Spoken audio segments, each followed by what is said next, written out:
Hello everyone. तो हम last class में सॉल्यूशंस के बारे में पढ़ रहे थे, तो एक बार उसको रिवाइज कर लेते हैं, उसके बाद फिर आगे बढ़ेंगे।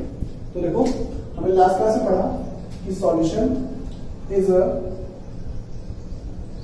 Homogeneous mixture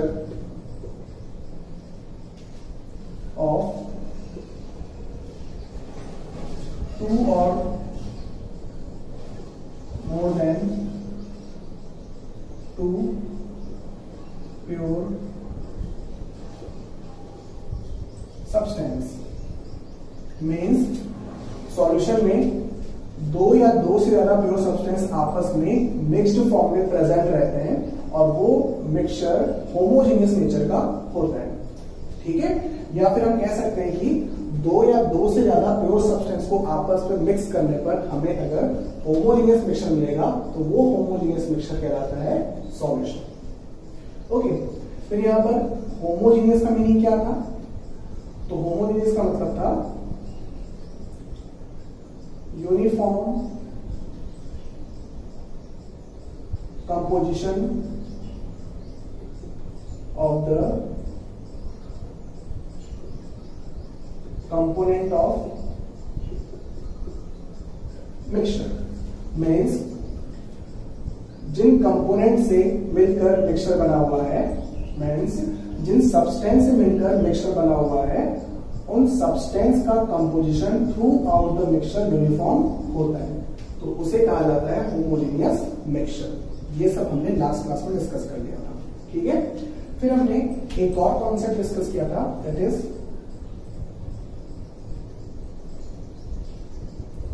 component of solution.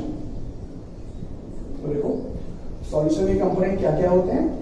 तो एक होता है कंपोनेंट सॉल्वेंट और दूसरा सॉल्यूट। ओके, फिर सॉल्वेंट किसे कहते हैं? तो सॉल्वेंट सॉल्यूशन का वो कंपोनेंट होता है जो कंपोनेंट ज्यादा अमाउंट में प्रेजेंट होता है। ठीक है, that is such component which is present in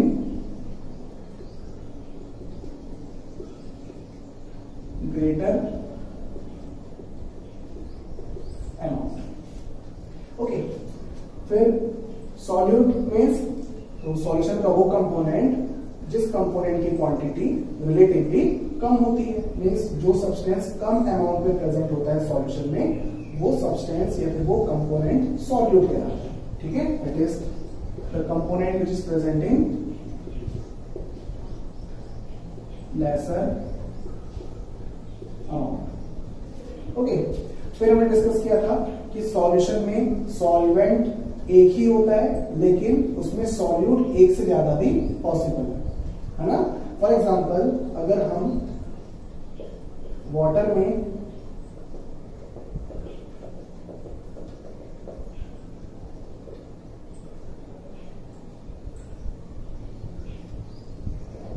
sugar dissolve करें तो शुगर क्या है?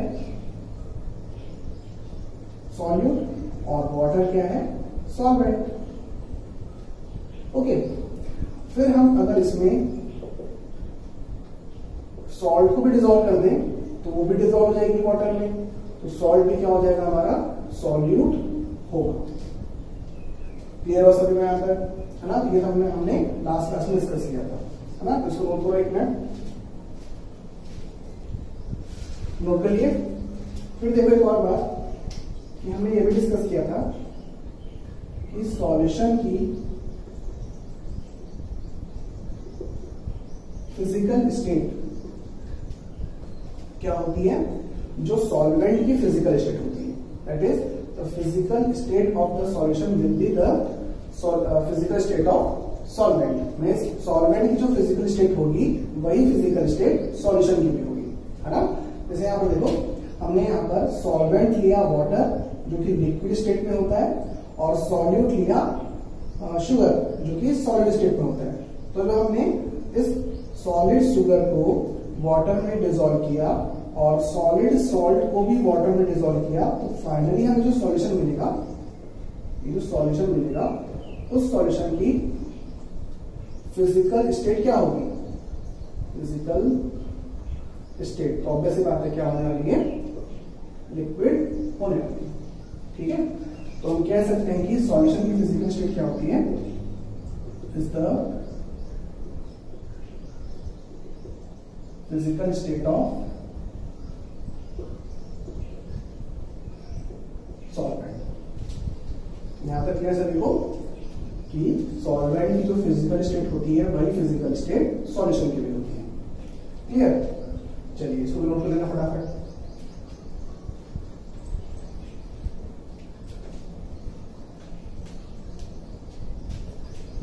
फिर एक और बात देखना यहां पर,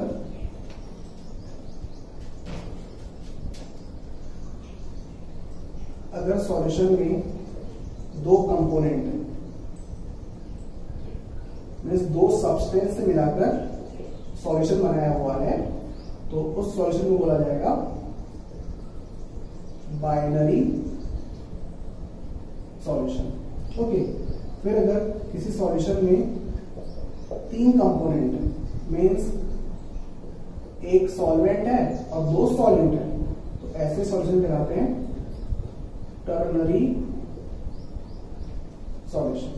ओके, और अगर सॉल्यूशन में चार कंपोनेंट हुए मीन्स चार सब्सटेंस से मिलाकर सॉल्यूशन बनाया तो सॉल्यूशन कहलाता है क्वार्टरनरी सॉल्यूशन, क्वार्टरनरी सॉल्यूशन।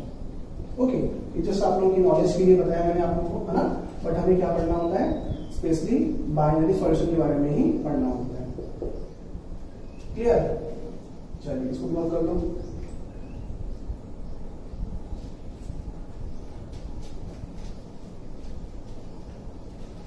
अब हम डिस्कस करेंगे टाइप्स ऑफ सॉल्यूशन।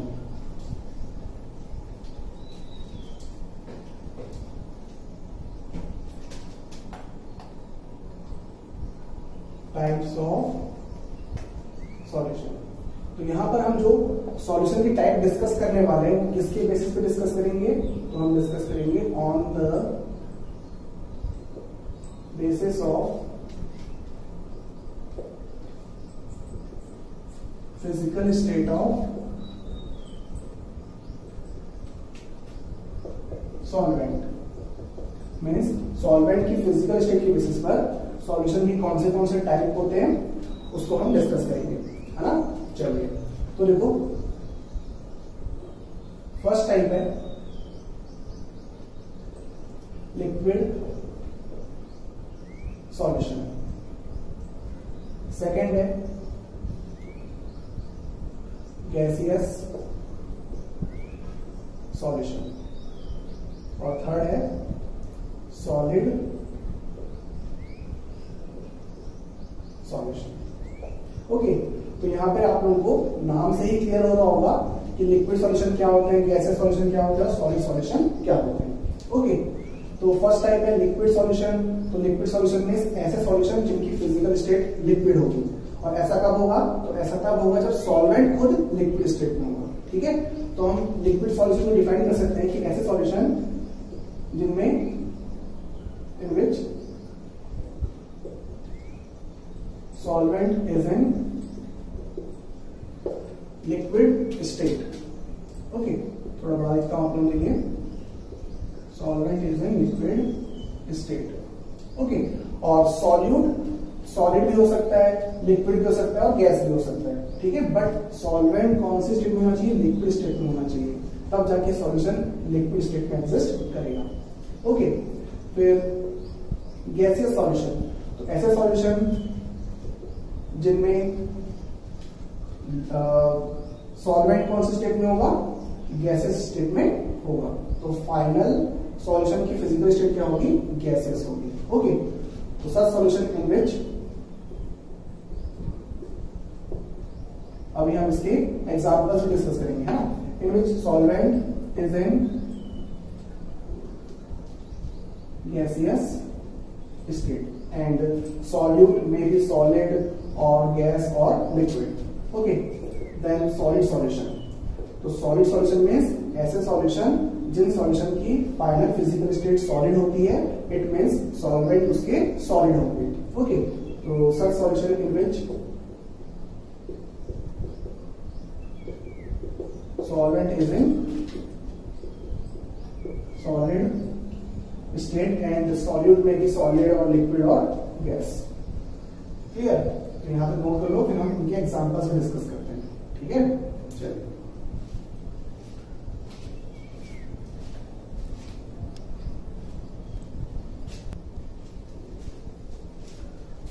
नोट कर लिए। अब हम डिस्कस करते हैं एग्जांपल्स। फर्स्ट हमारा है लिक्विड सॉल्यूशन, जिसमें सॉल्वेंट लिक्विड स्टेट होगी। ओके, सॉल्वेंट लिक्विड स्टेट में, ठीक है। और सॉल्यूट सॉलिड भी हो सकता है, लिक्विड भी हो सकता है, गैस भी हो सकता है। ओके, तो फर्स्ट हम एग्जांपल डिस्कस करते हैं। Solid solute dissolve in liquid solvent. Okay, यहां पर सॉल्यूशन के एग्जांपल्स क्या हो जाएंगे? For example sugar in water,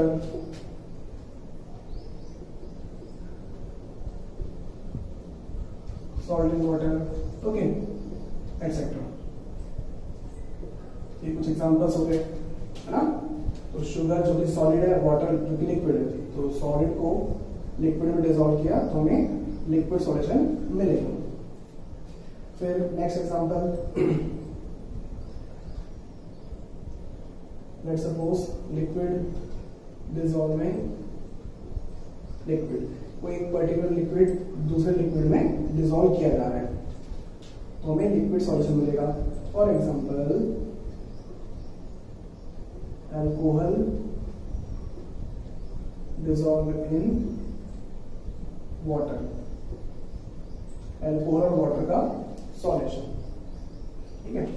फिर एक और एग्जांपल क्लोरोफॉर्म, क्लोरोफॉर्म सबने सुना होगा, बेहोश करने के काम आता है। क्लोरोफॉर्म इन एसीटोन,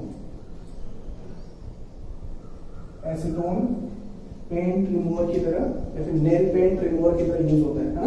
तो क्लोरोफॉर्म और एसीटोन आपस में डिसॉल्व हो जाते हैं। तो क्लोरोफॉर्म भी लिक्विड है और एसीटोन भी लिक्विड होता है, तो दोनों लिक्विड आपस में डिसॉल्व हो गए। अल्कोहल भी लिक्विड है, वाटर भी लिक्विड है, दोनों आपस में डिसॉल्व हो गए। तो हमें क्या मिल रहा है?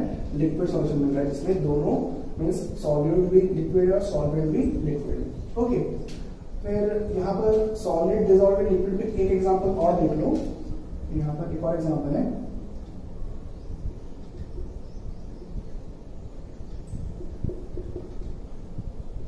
Tincture of iodine. Tincture of iodine भी सॉलिड का लिक्विड में सॉल्यूशन का एग्जांपल है, ठीक है, जिसको एंटीसेप्टिक लिक्विड की तरह यूज किया जाता है हॉस्पिटल्स में, ठीक है। जैसे कहीं पे हाथ पांव में घाव हो जाते हैं या फिर कहीं पे कट लग जाता है तो वहां पे टिंचर ऑफ आयोडीन लगाया जाता है, जो कि काफी डार्क वॉयलेट कलर का होता है, डार्क वॉयलेट कलर का, है ना। तो ये एक्चुअली होता क्या है? Iodine dissolving alcohol, means alcohol में आयोडीन डिसॉल्व रहता है।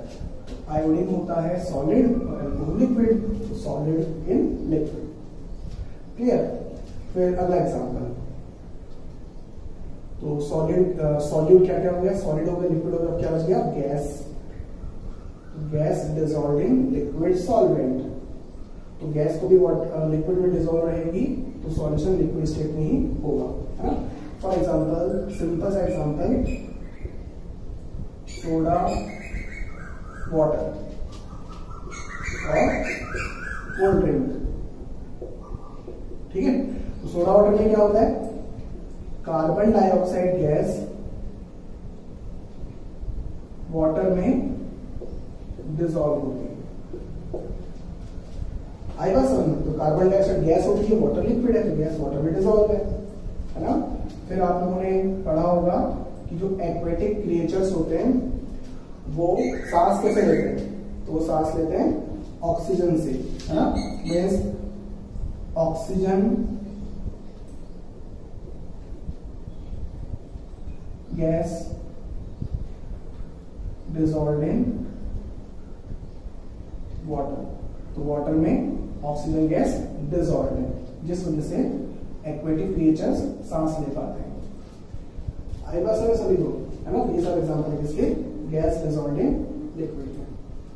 ओके, इनको नोट कर लो, फिर हम नेक्स्ट डिस्कस करेंगे, है ना?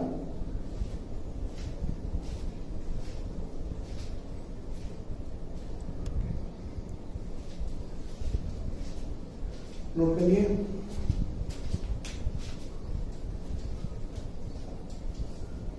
तो एग्जाम्पल्स आप लोग और भी बना सकते हो, और बताना मुझे कि और क्या एग्जाम्पल्स होंगे इनके। फिर सेकंड डिस्कस करते हैं।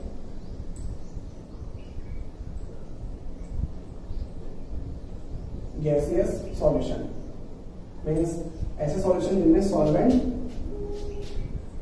गैसियस स्टेट में होगी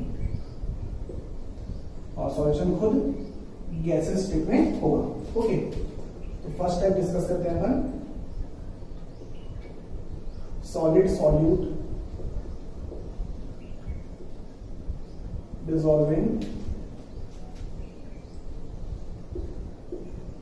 गैस, ठीक है, और गैस यहां पर सॉल्वेंट है। क्लियर? तो उसके एग्जांपल्स देखो। तो first example iodine,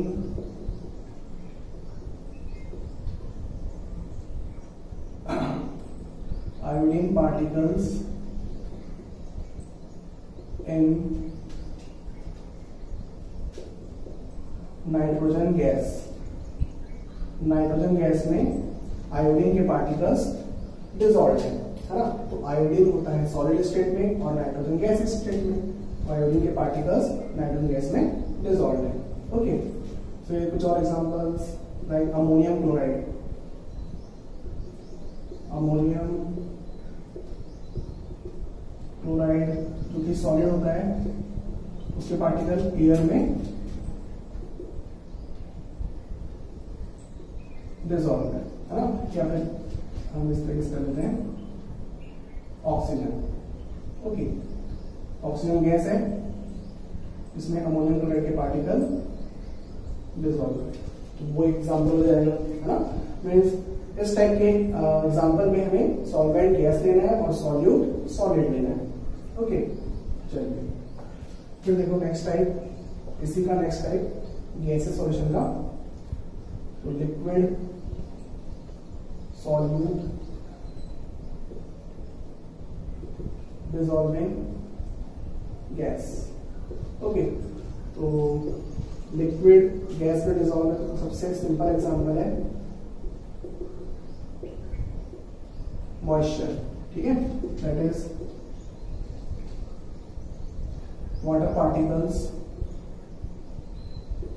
in air, और एयर गैस स्टेट में होती है ना?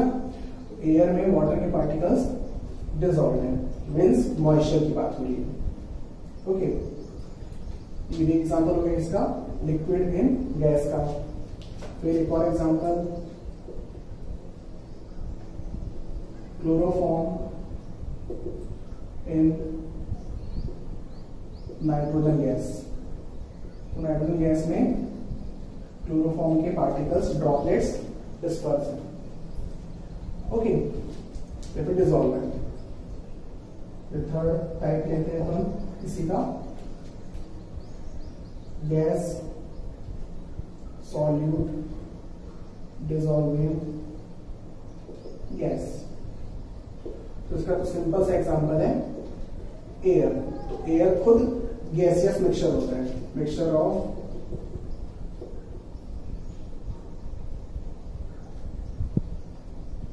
गैसेस, दैट इज कौन सी gas, nitrogen gas, okay, oxygen,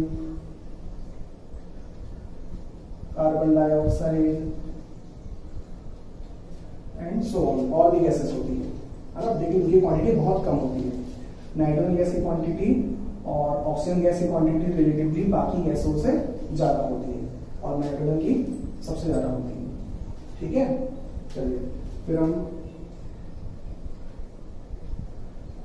ये बना सकते हैं mixture of carbon dioxide gas,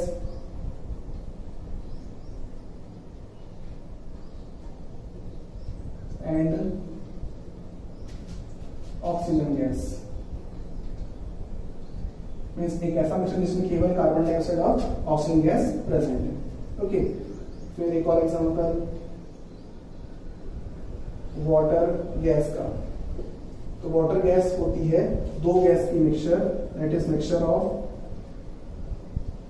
carbon monoxide, carbon mono oxide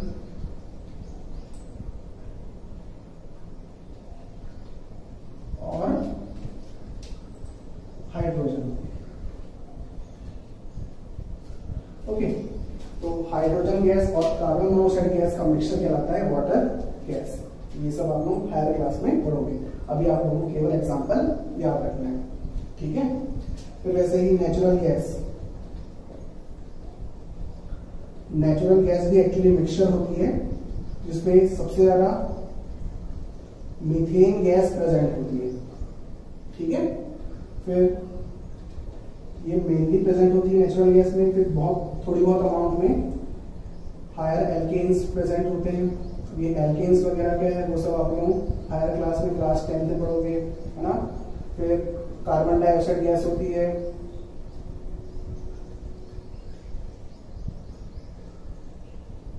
okay, और हाइड्रोजन गैस भी थोड़ी बहुत होती है, और हाइड्रोजन सल्फाइड, हाइड्रोजन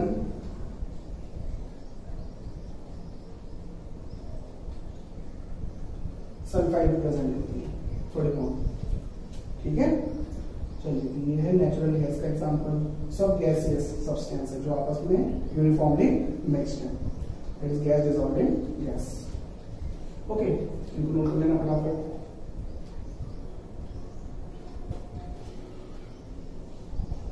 वीडियो को पॉज करके नोट कर सकते हो आप लोग। फिर हम नेक्स्ट टाइप डिस्कस करते हैं, that is solid solution. Number 3, solid solution. तो सॉलिड सॉल्यूशन ऐसा सॉल्यूशन जिसकी फाइनल फिजिकल स्टेट सॉलिड होगी। इट मीन्स सॉल्वेंट किसमें होगा, सॉलिड स्टेट में होगा। ओके, अब जैसे इसके कुछ टाइप्स देखते हैं सॉलिड सॉल्यूशन के। तो फर्स्ट हम अगर डिस्कस करें तो सॉलिड इन सॉलिड मीन्स दोनों ही, मीन्स सॉल्यूट और सॉल्वेंट दोनों ही सॉलिड स्टेट में है। तो सॉलिड इन सॉलिड टाइप के सॉल्यूशन को कहा जाता है एलॉयज। तो अल्टीमेटली एलॉयज एग्जांपल होते हैं सॉलिड के सॉलिड। ओके, फॉर एग्जांपल आप लोगों ने ब्रास सुना होगा। तो brass is an alloy of copper and zinc. Okay, similarly bronze medal होते हैं, आप लोगों ने सुना होगा, है ना। ब्रॉन्ज के यूटेंसिल्स होते हैं। तो देखो, ब्रॉन्ज कॉपर का एलॉय है जिसमें कॉपर और टिन प्रेजेंट होता है, क्लियर। फिर देखो, एक एलॉय होता है एल निको जिससे परमानेंट मैग्नेट बनाए जाते हैं, परमानेंट मैग्नेट। तो इसमें क्या क्या प्रेजेंट होता है, तो इसमें प्रेजेंट होता है आयरन के साथ एल्यूमिनियम,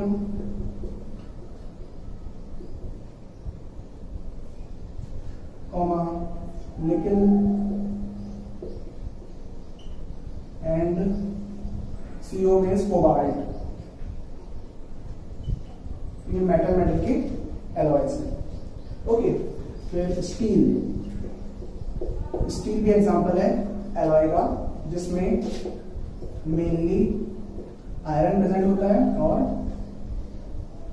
कार्बन प्रेजेंट होता है, ठीक है। अब स्टील भी वेरियस टाइप के होते हैं, स्टेनलेस स्टील, ठीक है, निकल स्टील, अलग अलग टाइप के होते हैं।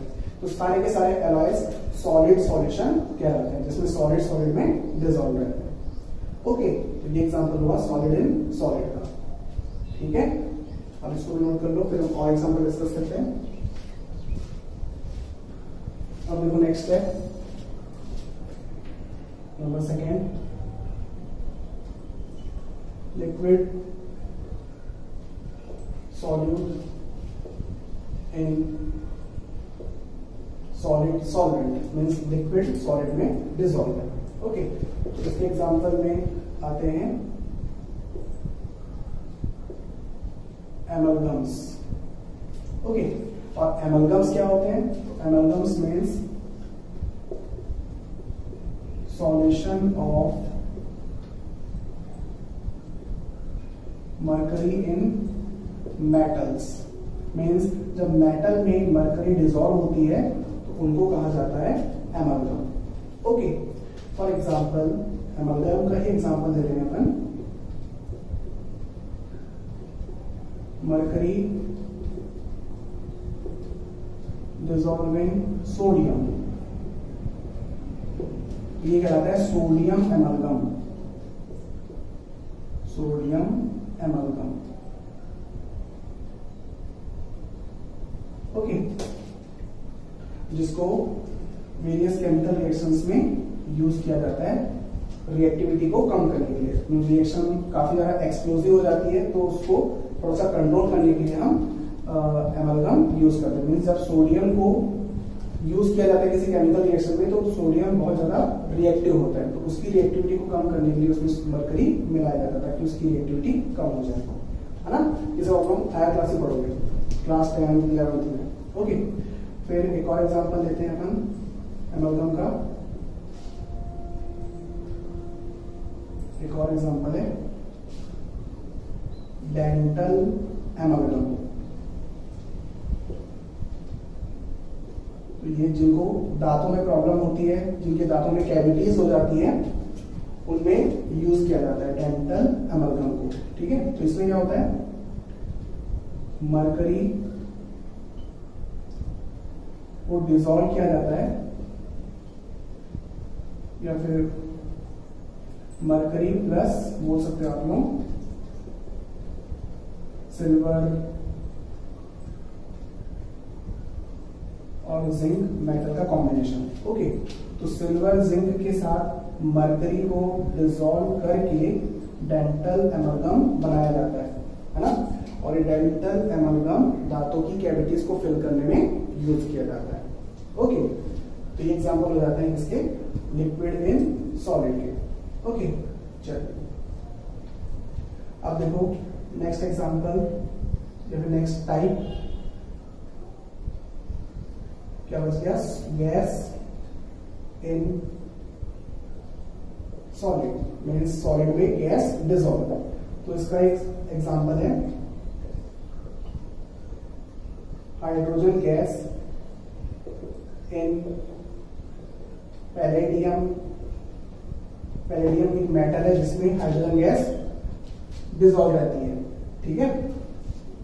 और प्लेटिनम भी, प्लेटिनम, तो प्लेटिनम भी मेटल होता है जिसमें हाइड्रोजन गैस डिसॉल्व की जा सकती है, ठीक है। तो एग्जांपल देंगे इसकी गैस इन सॉलिड में, हाइड्रोजन गैस हुआ और ये मेटल सॉलिड हो गया, क्लियर। इसको भी नोट कर लो फटाफट, उसके बाद हम नेक्स्ट टॉपिक डिस्कस करेंगे।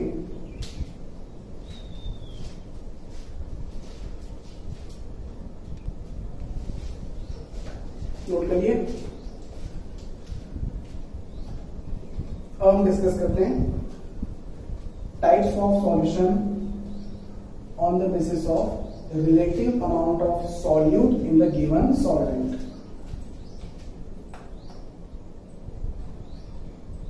Types of solution on the basis of relative amount of solute in the given solvent means किसी सॉल्वेंट में सॉल्यूट की कितनी अमाउंट प्रेजेंट है उसके बेसिस पर हम दो अलग अलग सॉल्यूशन को कैटेगराइज करेंगे। ठीक है, तो यहां पर सॉल्यूशन को कैटेगराइज किया जाता है in terms of dilute solution and the second one is concentrated solution okay तो देखो सिंपल सा एग्जांपल है, लेट्स सपोज हमने एक कंटेनर में वाटर लिया,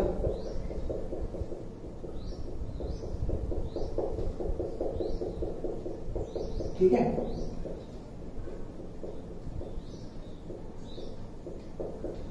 और उसमें हमने एक चम्मच भर के शक्कर डाल दी उसमें, ठीक है, और उसको डिसॉल्व कर दिया। ओके, और ये हमें सॉल्यूशन मिल गया। फिर हमारे पास सिमिलरली दूसरा कंटेनर है जिसमें भी वाटर उतना ही प्रेजेंट है जितना इसमें प्रेजेंट था।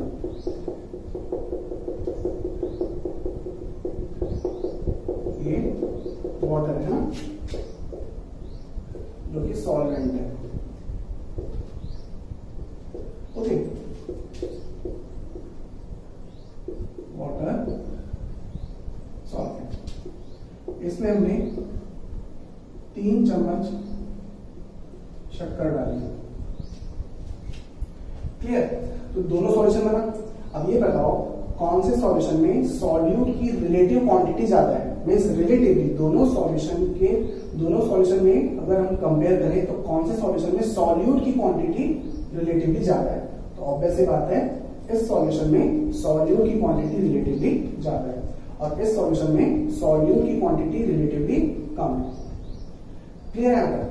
इसका मतलब ये सॉल्यूशन इस सॉल्यूशन के रिस्पेक्ट में डाइल्यूट है। ठीक है, तो डाइल्यूट सॉल्यूशन मींस ऐसा सॉल्यूशन जिसमें सॉल्यूट की क्वांटिटी रिलेटिवली कम प्रेजेंट है दूसरे सॉल्यूशन के कंपैरिजन में। ठीक है, तो एक रिलेटिव टर्म होता है। या फिर अगर हम सिंपल बात करें कि हमारे पास सॉल्वेंट है, सॉल्वेंट में सॉल्यूट की बहुत कम क्वांटिटी प्रेजेंट है, तो उस टाइप के सॉल्यूशन को बोलेंगे हम डाइल्यूट सॉल्यूशन। और अगर हमारे पास सॉल्वेंट में सॉल्यूट की अच्छी खासी अमाउंट प्रेजेंट है, ठीक है, गाढ़ा सॉल्यूशन है काफी, तो वो सॉल्यूशन कहलाएगा कॉन्सेंट्रेटेड सॉल्यूशन। ठीक है, ये पानी आप लोगों को फीका लगेगा, कम मीठा लगेगा, और ये पानी आप लोगों को ज्यादा मीठा लगेगा क्योंकि ये ज्यादा कॉन्सेंट्रेटेड है और ये कम कॉन्सेंट्रेटेड है। तो जो कम कॉन्सेंट्रेटेड सॉल्यूशन होता है उसी को क्या बोलते हैं? डाइल्यूट सॉल्यूशन बोलते हैं। और जो ज्यादा कॉन्सेंट्रेटेड होता है उसको सिंपली कॉन्सेंट्रेटेड सॉल्यूशन कहा जाता है। क्लियर है सभी को? तो dilute solution means such solution in which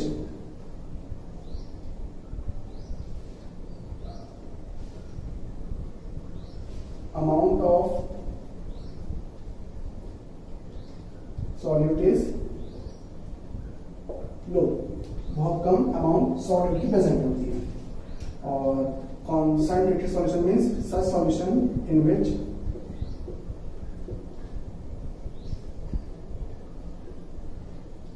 amount of solute is high। Okay, तो ये हुआ कॉन्सेप्ट इसका डाइल्यूट सॉल्यूशन और कॉन्सेंट्रेटेड सॉल्यूशन का। इसको भी नोट कर लो।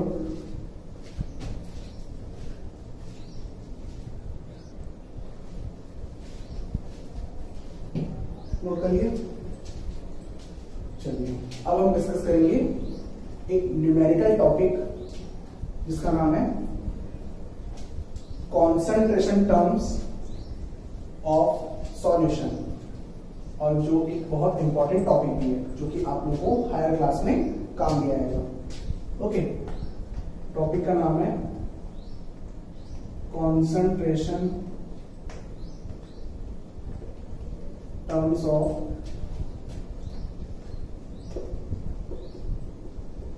सॉल्यूशन। ओके, अब देखो, इस टॉपिक को समझने से पहले आप लोग एक सिंपल सा आंसर देना कि मान लो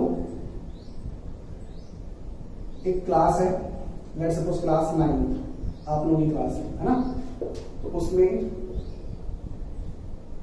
20 गर्ल्स हैं और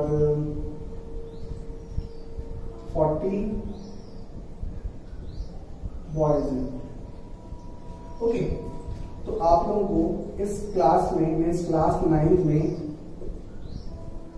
पूछा जाए कि कितने गर्ल्स का कितना परसेंटेज है,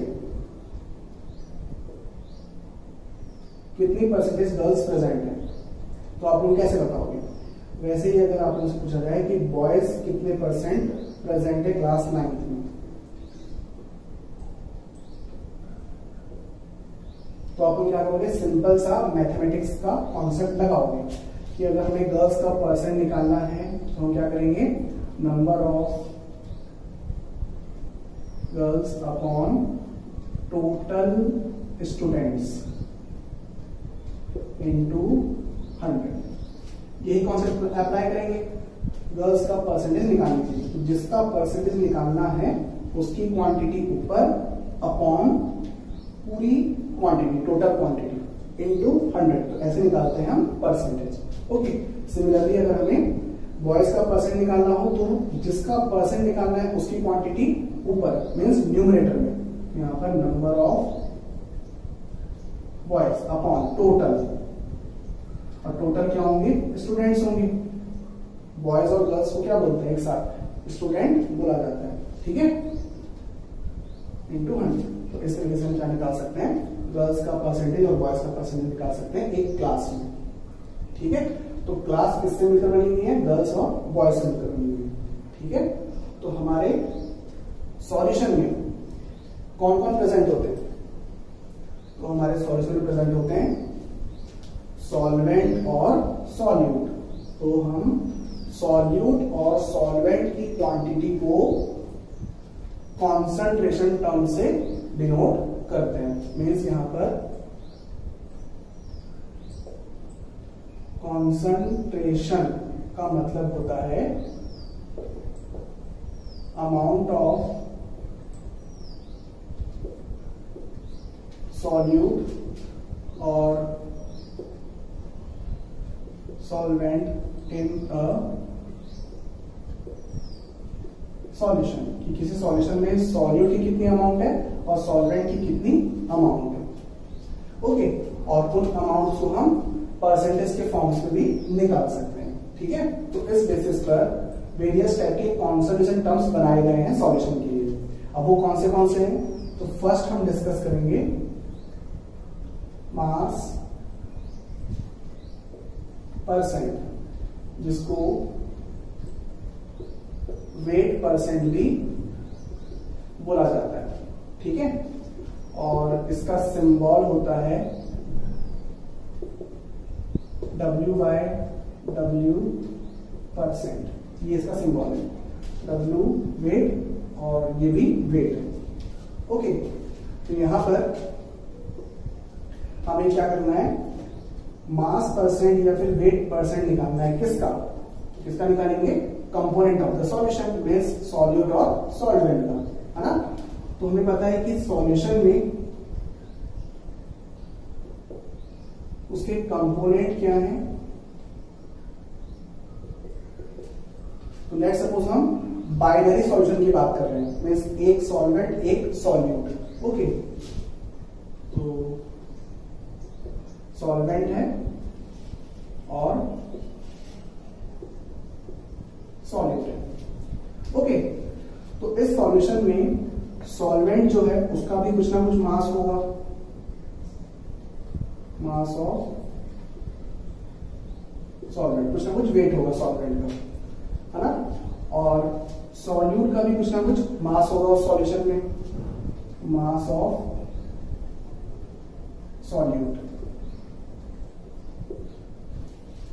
ओके, तो यहां पर हम सॉल्वेंट के मास को वेट ऑफ सॉल्वेंट भी बोल सकते हैं और सॉल्यूट के मास को वेट ऑफ सॉल्यूट भी बोला जा सकता है। ओके, तो यहां पर हम इसको शॉर्ट फॉर्म में m of capital S represent कर लेते हैं और इसको m ऑफ, इसके सिंबल को m of small s represent कर लेते हैं। ठीक है, चलिए तो अब देखो, जिस तरीके से एक क्लास में, मान लो एक क्लास है, उस क्लास में गर्ल्स थी और बॉयज थे, तो हम गर्ल्स और बॉयज का परसेंट कैसे निकालते थे? तो सिमिलरली वैसे ही हम सॉल्यूशन में सॉल्यूट का परसेंट निकालेंगे, सॉल्यूट की मास परसेंट निकालेंगे और सॉल्वेंट का भी मास परसेंट निकालेंगे, है ना। तो हमने जो क्लास वाला एग्जांपल लिया था, वो क्लास में स्टूडेंट्स के रिस्पेक्ट में गर्ल्स की quantity means number of girls और बॉयज के रिस्पेक्ट में बॉयज की quantity that is number of boys लिए थे। तो यहां पर हमें क्या लेना होगा? सॉल्वेंट का मास लेना होगा और सॉल्यूट का भी मास लेना होगा, और टोटल में किसका मास लेंगे? सॉल्यूशन का मास लेंगे। और सॉल्यूशन का मास क्या होगा? तो mass of solvent plus mass of solute. Okay, ये कॉन्सेप्ट होगा, है ना। तो हम मास परसेंट कैसे निकालेंगे तो उसको देखते हैं। ठीक है, तो देखो, और उसका मीनिंग क्या होता है उसको समझेंगे अपन, मास परसेंट का मीनिंग।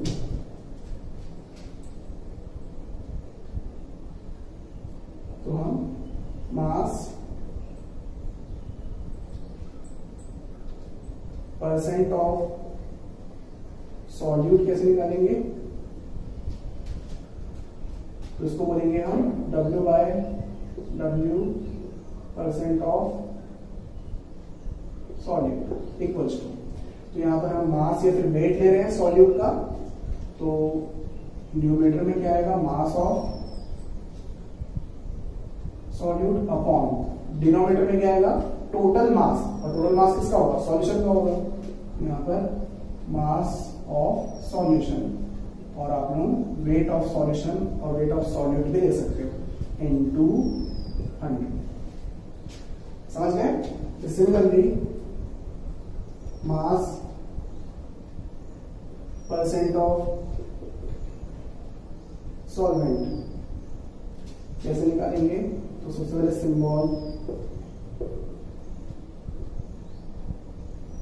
तो जिसका मास परसेंट निकालना है उसका मास न्यूमरेटर में mass of solvent upon mass of solution into 100।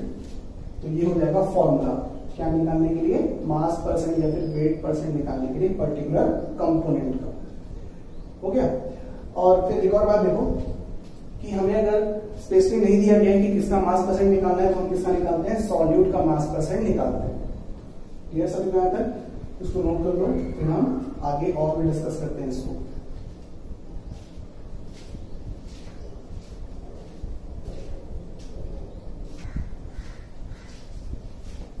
Note कर लिए? अब देखो इसको और भी अच्छे से समझते हैं अपन। तो जिसका मैथमेटिक्स स्ट्रांग होगा वो इस टॉपिक को आसानी से समझ जाएगा, और जिसका वीक होगा उसको घबराने की जरूरत नहीं है। तो थोड़ा बहुत मैथ सीख ले अच्छे से, ताकि ये टॉपिक आप लोगों को समझ में आ जाए, है ना। तो देखो, लेट्स सपोज हम 10 ग्राम शुगर को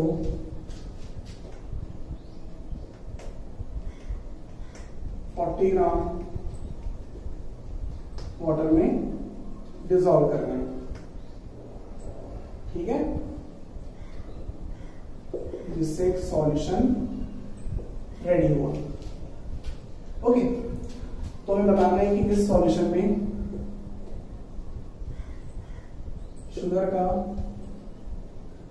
मास परसेंट कितना होगा। ठीक है, तो हम अगर फॉर्मूले से बनाए तो आसानी से बना सकते हैं। Mass percent of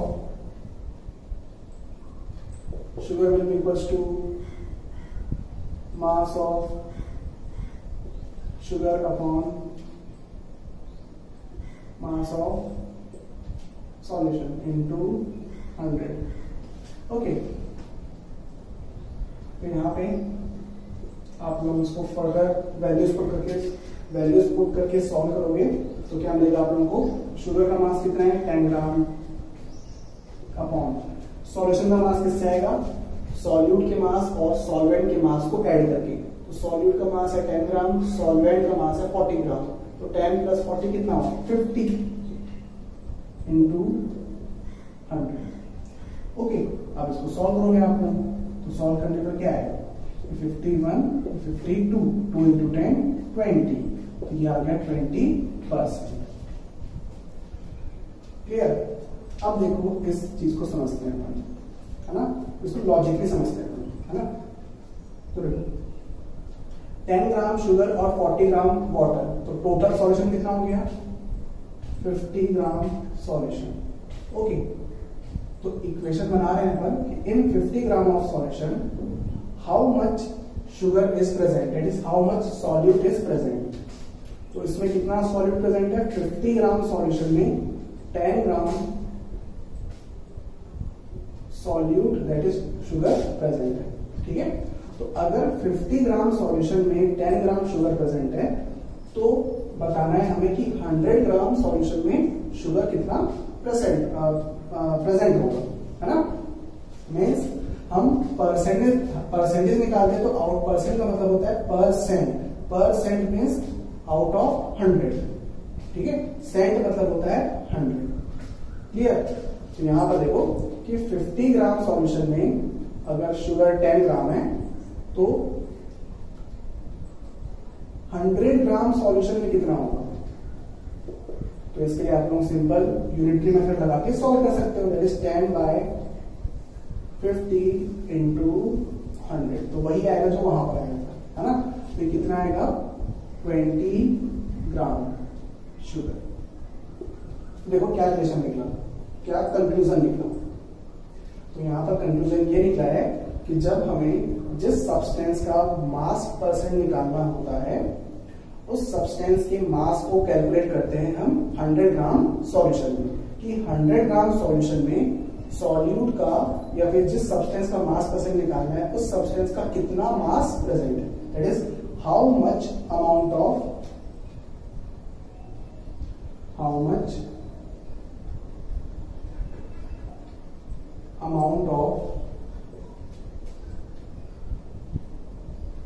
substance in ग्राम। ध्यान रखना है यहाँ पर सब्सटेंस की अमाउंट ग्राम में रखनी है, मीन्स मास रखना है। तो how much mass of substance या फिर amount of substance in gram present in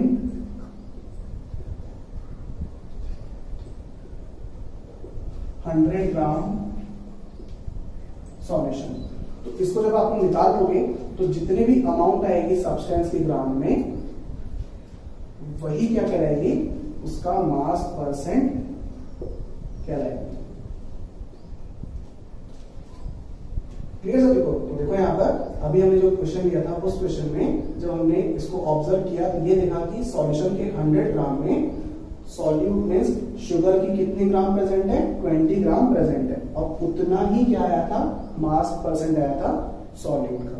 ठीक है, तो ये मीनिंग होता है इसका मास परसेंट का, that is how much amount of solute in gram is present in 100 gram of solution will be known as mass percentage of solute in the given solution। समझ गए यहाँ तक? चलिए अब देखो मास परसेंटेज अगर हमें गिवन है तो हम उससे एक मीनिंग निकालते हैं, उससे एक मीनिंग निकलती है। ठीक है, जैसे यहाँ पर 20% लिखा हुआ है, 20% शुगर सॉल्यूशन। तो इस पर्टिकुलर स्टेटमेंट का मीनिंग क्या होगा, है ना? मीन्स इसका आप लोग क्या मीनिंग निकालोगे, क्या मतलब निकालोगे? तो ऑब्वियस सी बात है 20% शुगर सॉल्यूशन का मतलब होता है कि सॉल्यूशन के 100 ग्राम अमाउंट में शुगर की 20 ग्राम अमाउंट प्रेजेंट है। ठीक है, तो अगर हमें किसी सॉल्यूशन में सॉल्यूट का मास परसेंटेज दिया हुआ है तो हम उससे डायरेक्टली मीनिंग निकालेंगे कि जितना भी परसेंटेज दिया हुआ है उतना ग्राम सॉल्यूट प्रेजेंट होगा सॉल्यूशन के 100 ग्राम। ठीक है, तो इतना नोट कर लो फटाफट वीडियो को पॉज करके, फिर मैं आप लोगों को एक और बात बताता हूँ जो भी मैंने बताया उसको लिखता हूं यहां पर।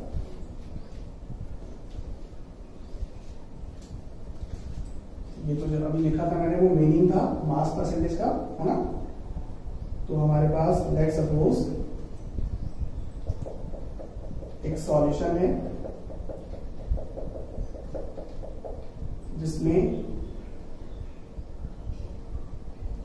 सॉल्यूट लेट्स सपोज सॉल्ट है, ओके। और इस सॉल्यूशन का या फिर सॉल्यूशन के रिस्पेक्ट में सॉल्ट का मास परसेंटेज गिवन है 5%। तो इस सॉल्यूशन को एक्सप्रेस कैसे किया जाएगा, लिखा कैसे जाएगा, तो इस कैसे लिखेंगे 5% W/W ऑफ, या फिर 5% W/W सॉल्ट सॉल्यूशन। तो ये इसका रिप्रेजेंटेशन होगा इस सॉल्यूशन का, ओके। अब इस रिप्रेजेंटेशन से हम मीनिंग क्या निकालेंगे, तो अभी मैंने बताया था आप लोगों को कि जितना भी परसेंटेज दिया हुआ है उतना ग्राम, तो कितना परसेंट दिया हुआ है 5% दिया हुआ है, तो हम लिखेंगे 5 ग्राम। 5 ग्राम किसका, जो यहाँ पर सॉल्यूट है, तो सॉल्यूट क्या है यहाँ पर सॉल्ट है, तो 5 gram of salt is present in कितने में 100 ग्राम में, इसके सॉल्यूशन के। तो 5 gram of salt is present in 100 gram of solution. तो ये हम मीनिंग निकालेंगे और इससे फिर वेरियस टाइप के क्वेश्चंस को सॉल्व किया जा सकता है। समझ में आता है मास परसेंटेज का मतलब, चलिए और इसको नोट कर लो फटाफट, है ना। अब जैसे यहीं पर अगर आप उसे बोला जाए कि लेट्स सपोज इस सॉल्यूशन का मास है 200 ग्राम, तो बताओ इस सॉल्यूशन में वाटर कितना होगा। तो देखो जब भी सॉल्वेंट गिवन नहीं होता क्वेश्चन में तो हमें उसको वाटर मान के चलना होगा, है ना। तो सॉल्वेंट हम वाटर मान के ही चलेंगे, ओके। तो देखो हमसे पूछ रहा है कि एक सॉल्यूशन है जिसमें सॉल्ट प्रेजेंट है, जिसका मास परसेंट 5% है, और इस सॉल्यूशन का टोटल मास है 200 ग्राम। तो हमें बताना है कि इसमें वाटर कितना परसेंट होगा। तो आप लोग लॉजिकली कैसे बताओगे, तो आप लोग ने इस पर्टिकुलर इंफॉर्मेशन से एक मीनिंग निकाली, और वो मीनिंग क्या निकाली, इस सॉल्यूशन के 100 ग्राम में सॉल्ट के 5 ग्राम प्रेजेंट है। तो देखो सॉल्यूशन के 100 ग्राम में अगर सॉल्ट 5 ग्राम है तो सॉल्यूशन के 200 ग्राम में मीन्स 200 ग्राम में सॉल्ट कितना होगा ये बताओ।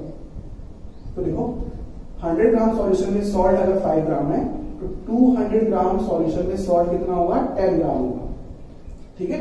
तो सॉल्ट अगर 10 ग्राम है और सॉल्यूशन पूरा 200 ग्राम है तो सॉल्वेंट कितना हो गया, तो 200 माइनस 10 दैट इज कितना आ जाएगा 190 ग्राम। तो इसको आप लोग ओरली भी सॉल्व कर सकते हो अगर आप लोगों को कॉन्सेप्ट क्लियर हो गया। समझ में आता है, चलिए अब इनको फटाफट नोट कर लो।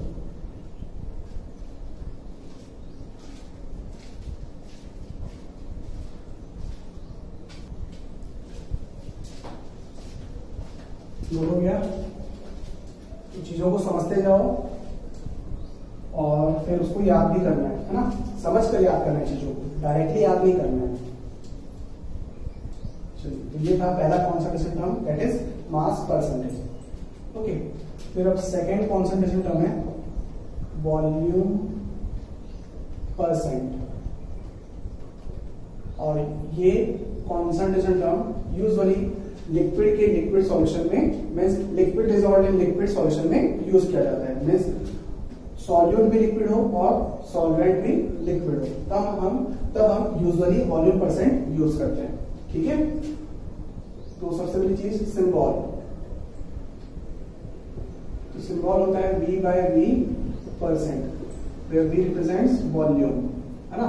और वॉल्यूम को किसमें मेजर करते हैं, लिक्विड सब्सटेंस के वॉल्यूम को, या फिर लिक्विड सब्सटेंस के वॉल्यूम की यूनिट्स क्या होती हैं। तो आप लोगों ने ऑब्वियस सी बात सभी को पता होगा कि लीटर, मिलीलीटर, ठीक है, ये सब क्या होती है, वॉल्यूम की यूनिट्स होती है जब सब्सटेंस की स्टेट क्या होती है, लिक्विड स्टेट होती है। तो लिक्विड सब्सटेंस के वॉल्यूम को हम ml और लीटर में मेजर करते हैं, ठीक है। चलिए अब देखो वॉल्यूम परसेंट का मतलब, तो वॉल्यूम परसेंट का मतलब है हाउ मच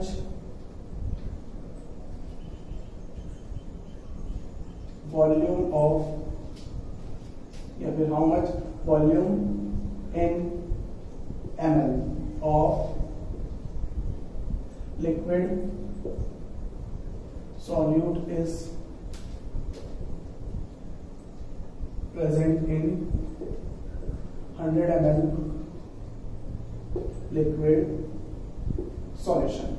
तो ऑब्वियस सी बात है, अगर सॉल्यूशन लिक्विड सॉल्यूशन है तो उसका सॉल्वेंट लिक्विड होगा और सॉल्यूट भी लिक्विड यहां पर दिया हुआ है ना। तो देखो लेट सपोज एग्जांपल के तौर पे लेते हैं हम कि 10 ml अल्कोहल को डिसॉल्व किया गया है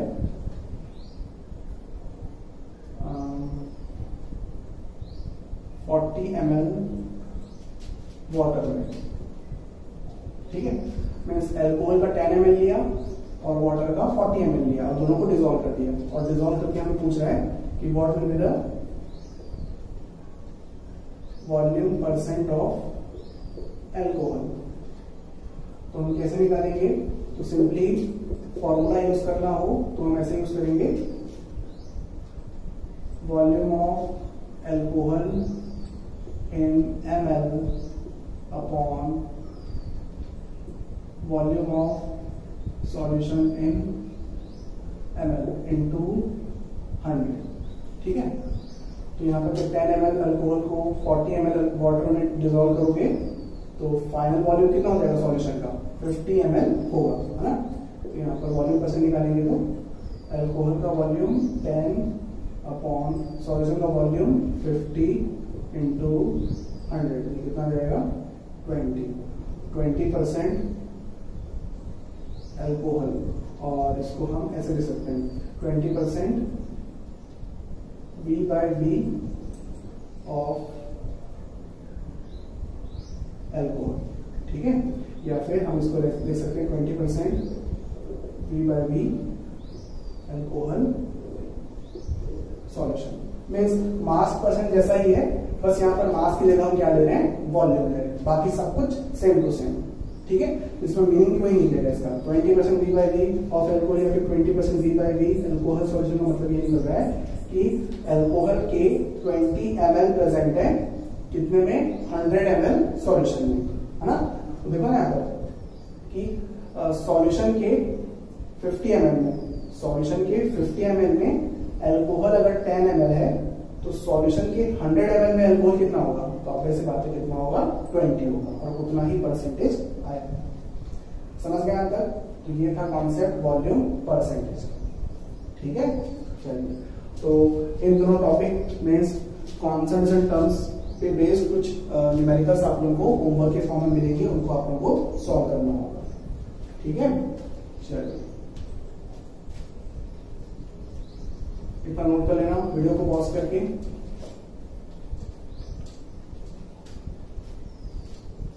अब हम डिस्कस करते हैं नया topic, that is concept of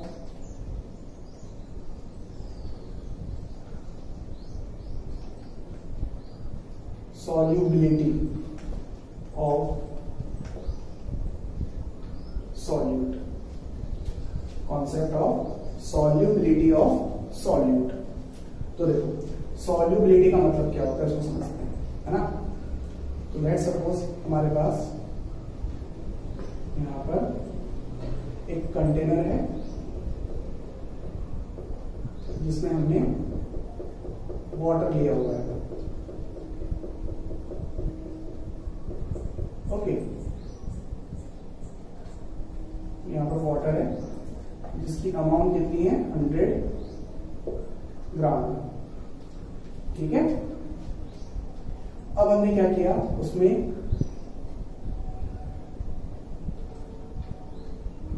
sugar को डिजोल्व करना स्टार्ट किया।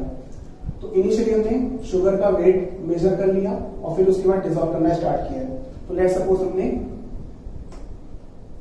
फर्स्ट अटेम्प्ट में 1 ग्राम शुगर डिजोल्व की, वो डिजोल्व हो गई। फिर सेकेंड टाइम हमने 1 ग्राम और डिजोल्व की, वो भी डिजोल्व हो गई, है ना। तो ऐसे हम कंटिन्यूअसली 1-1 ग्राम डिजोल्व करते गए, ठीक है। तो लेट्स सपोज हमने टोटल अभी तक कितनी डिजोल्व कर ली, 14 ग्राम डिजोल्व कर ली शुगर की 14 ग्राम अमाउंट इसमें डिजोल्व कर ली, ठीक है। और वो पूरी की पूरी अमाउंट इसमें डिजोल्व हो गई। ओके, फिर हमने 1 ग्राम उसमें और डिजोल्व किया, तो वो कितनी हो गई, 15 ग्राम, ठीक है। बट अगर हम 1 ग्राम और एक्स्ट्रा उसमें डिजोल्व कर रहे हैं तो वो 1 ग्राम डिजोल्व नहीं हो पा रहा, ठीक है। ऑब्वियस बात है ना कि आप लोग 100 ग्राम वाटर में शुगर की कितनी ही अमाउंट डिजोल्व कर पाओगे। ऐसा थोड़ी कि पूरा पूरा एक शक्कर का डब्बा उसमें डाल दोगे और पूरा डिजोल्व हो जाएगा, ऐसा थोड़ी होगा। शुगर की एक लिमिटेड अमाउंट इस वाटर में डिजोल्व हो पाए, ठीक है। तो हमने यहाँ पर इसको एक्सपेरिमेंटली ऑब्जर्व किया कि जब हम 100 ग्राम वाटर में शुगर को डिजोल्व कर रहे थे तो शुगर किस अमाउंट तक डिजोल्व हो पाई, किस लिमिट तक डिजोल्व हो पाई। तो किस लिमिट तक डिजोल्व हो पाई, 15 ग्राम तक डिजोल्व हो पाई। मीन्स हम मैक्सिमम शुगर की कितनी डिजोल्व कर पाए, इसमें 15 ग्राम डिजोल्व कर पाए। उससे ज्यादा जब हम शुगर को डिजोल्व कर रहे हैं वाटर में तो वो डिजोल्व नहीं हो पा रही, ठीक है। तो इस शुगर की जो कि सॉल्यूट है वो सॉल्युबिलिटी कितनी होगी, मीन्स इस शुगर की सॉल्युबिलिटी कितनी होगी। तो सॉल्युबिलिटी का मतलब होता है कि किसी सॉल्यूट की हम कितनी मैक्सिमम अमाउंट सॉल्वेंट की गिवन अमाउंट में डिसॉल्व कर सकते हैं, ठीक है।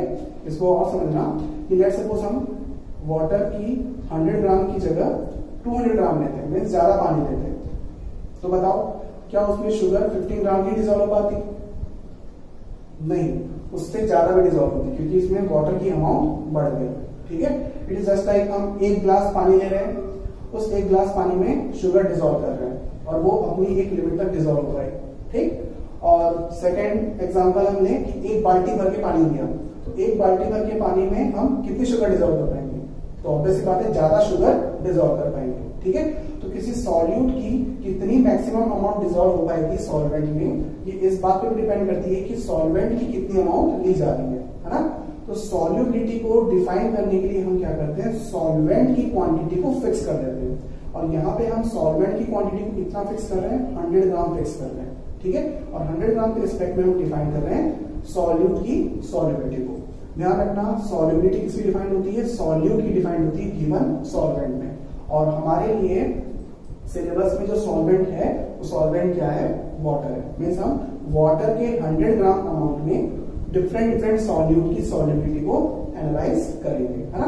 फॉर एग्जांपल हमने यहाँ पर शुगर की सॉल्युबिलिटी को एनालाइज किया तो हमें ये मिला कि वाटर के 100 ग्राम अमाउंट में शुगर की मैक्सिमम कितनी डिसॉल्व हो पाई, 15 ग्राम अमाउंट डिसॉल्व हो पाई। तो 15 ग्राम क्या बन जाएगी, शुगर की सॉल्युबिलिटी बन गई। समझ गए यहाँ पर। चलिए फिर एक और कॉन्सेप्ट देखो यहाँ पर, जब हमने वाटर में शुगर ऐड करना स्टार्ट किया था तो इनिशियली शुगर डिसॉल्व हो रही थी, फिर हम और शुगर ऐड करते जा रहे हैं और शुगर यहाँ पे डिसॉल्व होते जा रही है, ठीक है। तो ये कब तक डिसॉल्व हो पाई, 15 ग्राम अमाउंट तक डिसॉल्व हो पाई, तो वहां पर एक सॉल्यूशन तैयार हुआ, ठीक है। अब अगर हम उस सॉल्यूशन में और एक्स्ट्रा शुगर डालेंगे तो वो डिसॉल्व नहीं होगा, ठीक है। तो हमें इस पर्टिकुलर अमाउंट में जो सॉल्यूशन मिलेगा वो सॉल्यूशन कहलाता है सैचुरेटेड सॉल्यूशन, ठीक है। तो यहां पर एक कॉन्सेप्ट आएगा सैचुरेटेड सॉल्यूशन, ओके। तो सैचुरेटेड सॉल्यूशन मतलब कैसा सॉल्यूशन, तो ऐसा सॉल्यूशन जिसमें हम और एक्स्ट्रा सॉल्यूट डिसॉल्व नहीं कर सकते एक गिवन टेम्परेचर पे, क्योंकि टेम्परेचर पे सैचुरेटेड और अनसैचुरेटेड सब कुछ डिपेंड करता है, ठीक है। तो एक गिवन टेम्परेचर पे हम किसी सॉल्यूशन में और एक्स्ट्रा सॉल्यूट की अमाउंट डिसॉल्व नहीं कर पाएंगे तो वो सॉल्यूशन क्या कहलाएगा, सैचुरेटेड सॉल्यूशन कहलाएगा। तो saturated solution means such solution in which no more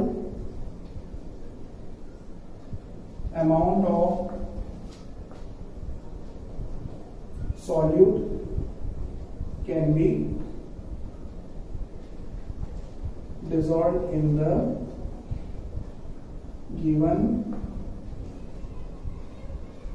solvent or solution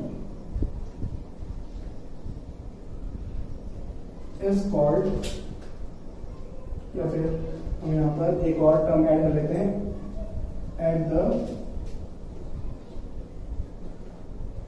given temperature is called saturated solution. ठीक है, तो जब हमने वाटर की 100 ग्राम अमाउंट में शुगर के 15 ग्राम डिसॉल्व कर दिए तो ये सॉल्यूशन क्या बन गया होगा, सैचुरेटेड सॉल्यूशन बन गया होगा, है ना।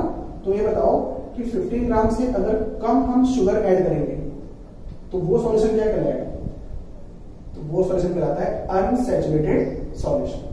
ओके, तो यहां पर एक अनसैचुरेटेड सॉल्यूशन का भी कॉन्सेप्ट है, अनसैचुरेटेड सॉल्यूशन। तो अनसैचुरेटेड सॉल्यूशन मतलब कि ऐसा सॉल्यूशन जिसमें और भी सॉल्यूट ऐड किया जा सकता है और भी सॉल्यूट डिसॉल्व किया जा सकता है। ठीक है, जैसे कि 15 ग्राम से पहले की कंडीशन सॉल्यूशन की कौन सी कंडीशन थी, अनसैचुरेटेड कंडीशन थी। ठीक है, तो unsaturated solution means such solution in which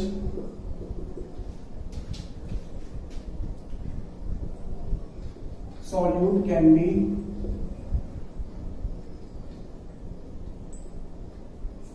dissolved at the given condition। ठीक है, ऐसा सॉल्यूशन जिसमें सॉल्यूट को डिसॉल्व किया जा सकता है गिवन कंडीशन में, मींस टेम्परेचर की कंडीशन में। ठीक है, यहाँ पर कंडीशन ना लिखकर हम टेम्परेचर भी लिख सकते हैं। ओके, तो ऐसे सॉल्यूशन कहलाएंगे अनसैचुरेटेड सॉल्यूशन।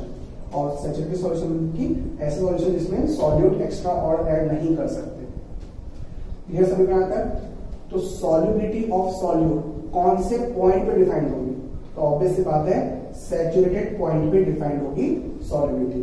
मींस हम सॉल्यूट की कितनी मैक्सिमम अमाउंट डिसॉल्व कर सकते हैं जिससे वो सॉल्यूशन क्या बन जाए, सैचुरेटेड बन जाए गिवन टेम्परेचर पे।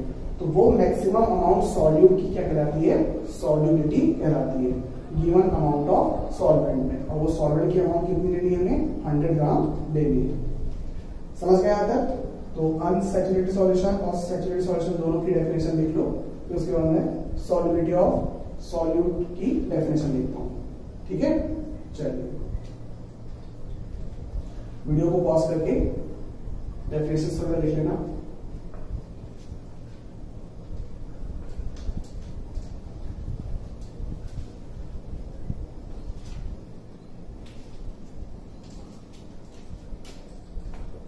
So solubility of solid means the maximum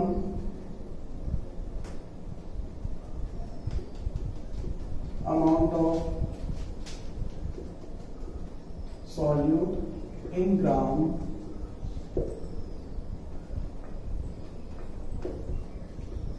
dissolved in 100 gram of solvent to make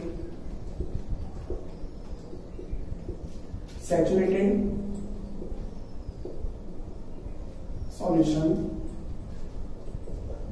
at the given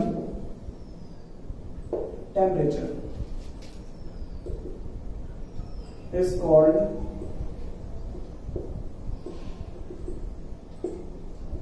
solubility of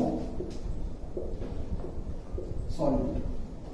okay, फिर इतना ऑब्वियस ही बात है कि डिफरेंट सॉल्यूट की सॉल्युबिलिटी डिफरेंट डिफरेंट होगी। फॉर एग्जांपल हमारे पास ये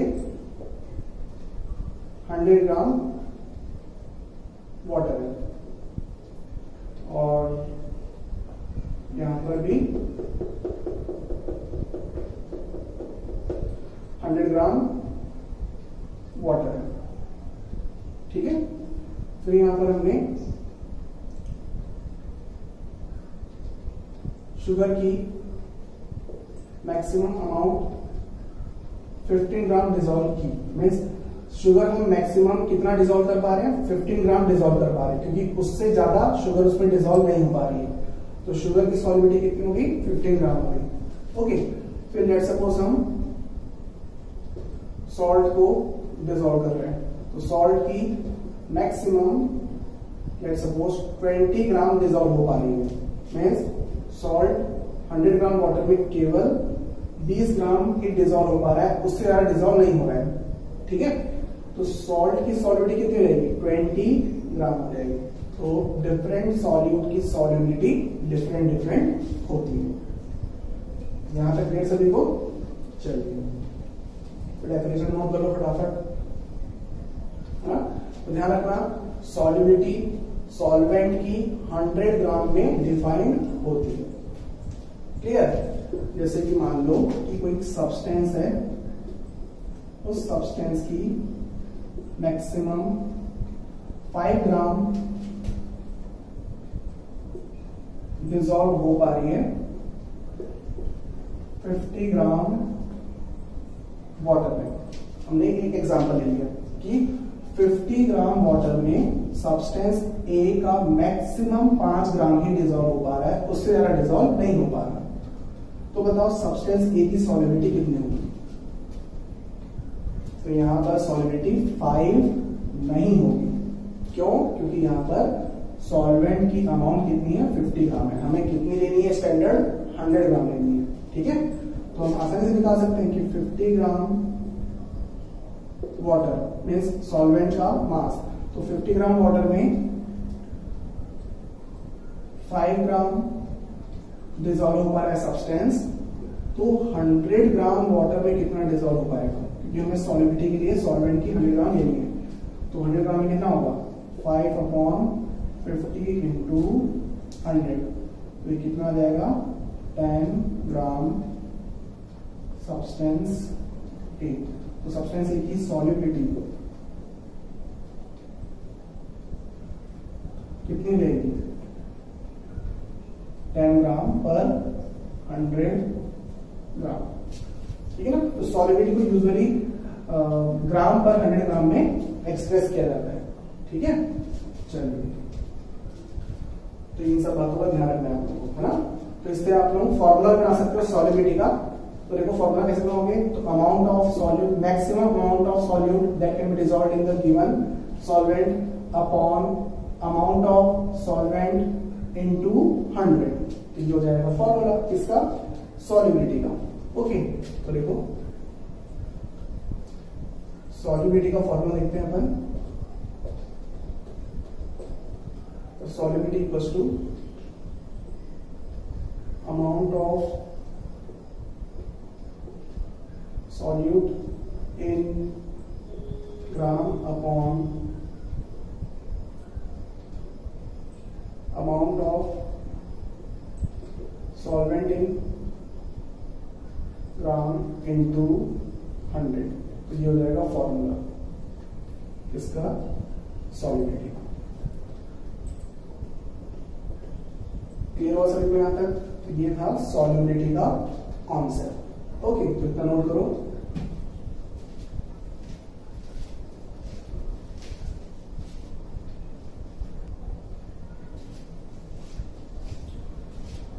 नोट हो गया सभी का? तो अगर आप लोगों को वीडियो थोड़ा लंबा लग रहा हो, लेंथी लग रहा हो, तो पार्ट्स में भी देख सकते हो आप लोग कि 20 मिनट पहले देख लिए, फिर बाद में 20 मिनट देख लिए, ऐसा भी देख सकते हो आप लोग, है ना। चलिए, बोर नहीं होना बिल्कुल भी, चीजों को समझना है ना। चलो, अब नेक्स्ट कॉन्सेप्ट है effect of temperature on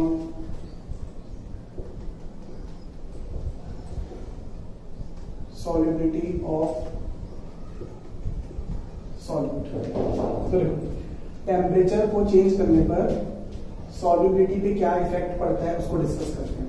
okay, तो देखो यहां पर हमारे पास एक कंटेनर है, ठीक है, जिसमें हमने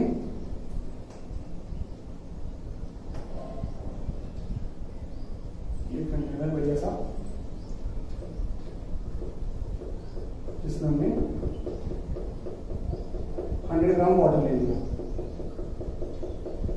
ओके, और इसमें हम मैक्सिमम 15 ग्राम शुगर डिसॉल्व कर पाए, ठीक है। ओके, अब उसके बाद वो शुगर और भी एक्स्ट्रा शुगर आप तुम डिसॉल्व करोगे इसमें, तो वो शुगर वाटर में डिसॉल्व नहीं हो पाएगी। क्लियर, मीन्स उसके पार्टिकल्स, शुगर के पार्टिकल्स आप लोगों को नीचे जमा होते हुए नजर आ जाएंगे, है ना, अगर आप लोग 15 ग्राम से ज्यादा शुगर इसमें डिसॉल्व करोगे, ठीक है, क्योंकि हम सपोज कर रहे हैं कि शुगर की मैक्सिमम 15 ग्राम ही इसमें 100 ग्राम वाटर में डिसॉल्व हो पाएगी। ओके, अब देखो आप लोग अगर इसमें 5 ग्राम शुगर और डिसॉल्व कर दोगे, 15 ग्राम डिसॉल्व करने के बाद 5 ग्राम शुगर और डिसॉल्व कर दी, तो जो 5 ग्राम शुगर है वो आप लोगों को नीचे जमा होती हुई मिलेगी, मीन्स वो डिसॉल्व नहीं हो पाएगी, ठीक है। बट अगर आप लोग इसमें 5 ग्राम शुगर ऐड करके इसको हीट करोगे, ठीक है, इस सॉल्यूशन को हीट करोगे, तो आप लोग कुछ देर के बाद क्या देखोगे कि वो जो एक्स्ट्रा शुगर यहाँ पे जमा थी नीचे, वो भी डिसॉल्व होती हुई नजर आएगी आप लोगों को, ठीक है। तो जब हमने सॉल्यूशन को हीट किया, मीन्स टेम्परेचर को इंक्रीज किया, तो क्या हो गया, यहां पर इनिशियली यहां पर जब हमने 15 ग्राम से ज्यादा शुगर ऐड कर दी थी इसमें, तो वो एक्स्ट्रा 5 ग्राम शुगर यहां पर जमा हो गई नीचे जाके, ठीक है। फिर जब हमने इसको हीट किया, तो हीट करने पर वो जो एक्स्ट्रा शुगर थी जो नीचे जमा थी, वो पूरी इसमें वापस से डिसॉल्व हो जाएगी, ठीक है। तो फिर से क्या बन जाएगा, सैचुरेटेड सॉल्यूशन बन जाएगा, लेकिन क्या करने पर, टेम्परेचर को इंक्रीज करने पर। तो बताओ इसमें अब मैक्सिमम शुगर कितनी प्रेजेंट है, तो वो है 20 ग्राम, ठीक है। तो अभी सॉल्युबिलिटी कितने हो गए, 20 ग्राम हो गए। इट मीन्स पहले सॉल्युबिलिटी थी 15 ग्राम, टेम्परेचर बढ़ाने पर सॉल्युबिलिटी कितनी हो रही है, 20 ग्राम। मीन्स सॉल्युबिलिटी पे क्या इफेक्ट पड़ा, तो सॉल्युबिलिटी इंक्रीज हुई, ठीक है। तो usually on increasing temperature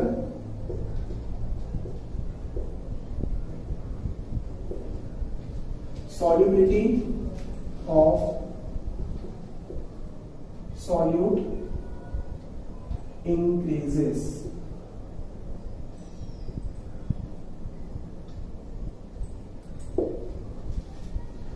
clear है आप सभी को? चलिए अब देखो एक और कॉन्सेप्ट है यहां पर, अगर इस सॉल्यूशन को कूल किया जाए, ठंडा किया जाए, तो ठंडा करने के बाद आप लोगों को उस सॉल्यूशन में शुगर की 20 ग्राम ही डिसॉल्व्ड मिलेगी। मीन्स आप लोग वापस से नॉर्मल टेम्परेचर पे आ गए। मीन्स मान लो यहाँ पर इनिशियली रूम टेम्परेचर है, मीन्स आप लोगों ने रूम टेम्परेचर पे 100 ग्राम वाटर में 15 ग्राम शुगर डिसॉल्व की मैक्सिमम। तो रूम टेम्परेचर पे शुगर की सॉल्युबिलिटी कितनी है, 15 ग्राम है। फिर जब हमने इसको हीट किया, तो हीट करने पर हम इसमें और एक्स्ट्रा शुगर डिसॉल्व कर पाए, तो एक हाई टेम्परेचर पे शुगर की सॉल्युबिलिटी कितनी हो गई, 20 ग्राम, ठीक है। फिर जब हमने इस हॉट सॉल्यूशन को वापस से कूल किया, तो वापस से कूल करने पर हमें जो सॉल्यूशन मिला, उस सॉल्यूशन में रिलेटिवली ज्यादा अमाउंट प्रेजेंट है शुगर की, जितना वो हो सकती थी नॉर्मल टेम्परेचर पे। तो उस टाइप के सॉल्यूशन को कहा जाता है सुपर सैचुरेटेड सॉल्यूशन।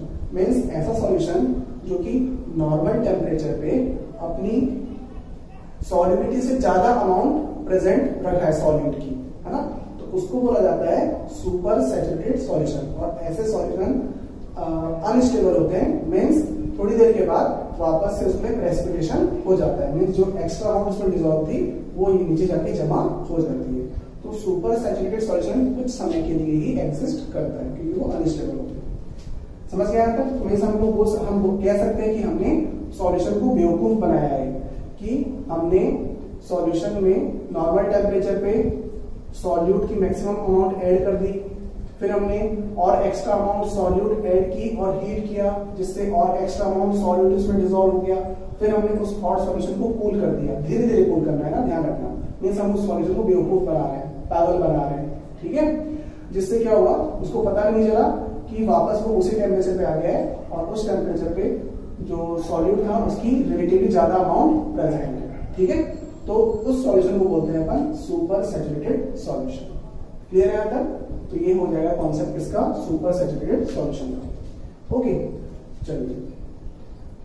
और सुपर सैचुरेटेड सॉल्यूशन से रिलेटेड एक कॉन्सेप्ट आएगा जिसको बोलते हैं क्रिस्टलाइजेशन। वो आप लोग नेक्स्ट टॉपिक्स में डिस्कस करोगे। ओके, चलिए। तो इसको इस पॉइंट में लेना कि टेम्परेचर इंक्रीज करने पर सॉल्यूट की सॉल्युबिलिटी इंक्रीज होती है ना। और ऐसे टाइप की सॉल्यूट को कहा जाता है एंडोथर्मिक सॉल्यूट। Endothermic solute. अब ये एंडोथर्मिक, एक्सोथर्मिक क्या होता है ये आप लोगों ने होपफुली लोअर क्लास में थोड़ा बहुत तो पढ़ा होगा। तो एंडोथर्मिक मींस एक प्रोसेस होता है जिस प्रोसेस में हीट एब्जॉर्ब होती है, ठीक है। तो ऐसे सॉल्यूट हीट एब्जॉर्ब करके डिसॉल्व होते हैं, है ना। तो ऐसे टाइप के सॉल्यूट को कहा जाता है endothermic solute. Endothermic means absorption of heat, ठीक है। तो फिर से कह रहा हूं कि ऐसे सॉल्यूट जो हीट एब्जॉर्ब करके डिसॉल्व होते हैं तो वो सॉल्यूट एंडोथर्मिक सॉल्यूट होते हैं। और ऐसे सॉल्यूट की सॉल्युबिलिटी इंक्रीज होती है टेम्परेचर को इंक्रीज करने पर। समझ गए यहां तक? तो इसी के जस्ट अपोजिट क्या होगा, exothermic solute.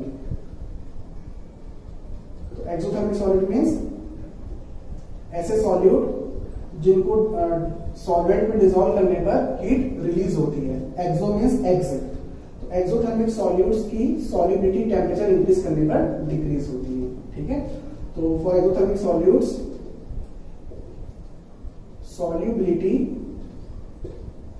decreases on increasing temperature. Okay, और ये सब आप लोग डिटेल फॉर्म में हायर क्लास में और भी अच्छे तरीके समझोगे, ठीक है। तो अभी फिलहाल आप लोगों को इसको एज ए स्टेटमेंट याद रखना है ना। और इसके एग्जांपल में आ जाता है एक्सोथर्मिक सॉल्यूट के एग्जांपल में सीरियम सल्फेट, ठीक है। बाकी मोस्ट ऑफ द सॉल्यूट्स तो क्या होते हैं, एंडोथर्मिक सॉल्यूट होते हैं। जैसे कि सोडियम क्लोराइड एंडोथर्मिक सॉल्यूट है, अमोनियम क्लोराइड एंडोथर्मिक सॉल्यूट है। Means most of the solute endothermic solute होते हैं, ठीक है। चलिए, ये सारे पॉइंट्स थे किसमें, effect of temperature on the solubility of solute में, ठीक है। चलिए, तो इनको नोट कर लो। बाकी फिर होमवर्क क्वेश्चंस आप लोगों को मिल जाएंगे, ठीक है। बाकी फिर हम नेक्स्ट क्लास में और भी नए नए कॉन्सेप्ट सीखेंगे।